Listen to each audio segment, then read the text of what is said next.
বিশেষ করে আমরা স্বপ্ন দেখি আমাদের তরুণ তরুণীদেরকে নিয়ে, যুবক যুবতীদেরকে নিয়ে, যাদের হাতে আমরা বাংলাদেশ তুলে দিতে চাই।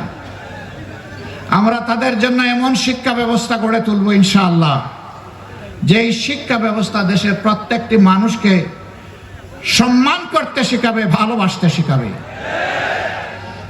যেই শিক্ষা স্মরণ করিয়ে দিবে আজ তোমার এখানে আসার পিছনে দেশের প্রত্যেকটি মানুষ, এমনকি রাস্তার একজন ভিক্ষুক ভাই কিংবা বোনের অবদান রয়েছে।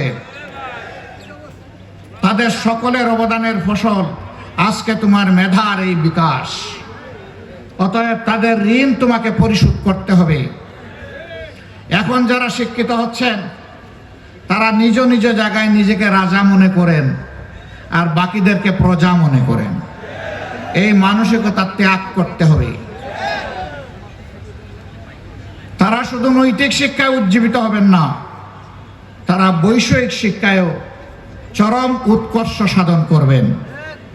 শিক্ষার পাঠ চুকানোর সাথে সাথে তাদের হাতে রাষ্ট্র তাদের কাজের সুযোগ তুলে দেবে।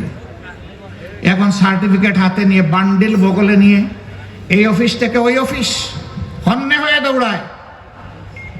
শেষ পর্যন্ত কারো কারো অবস্থা কোথাও বেঁচে থাকার ঠাঁই হিসাবে সামান্য একটু চাকুরি না পাওয়ার কারণে বিভ্রান্ত হয়ে শেষ পর্যন্ত নিজেকে আত্মহত্যার দিকে ঠেলে দেয়। আমরা এই চিত্র আর বাংলাদেশে দেখতে চাই না। আমরা চাই প্রত্যেকটি নাগরিকের হাত হবে এই দেশ গড়ার কারিগরের হাত। দৈনিক আজকের বাংলা .net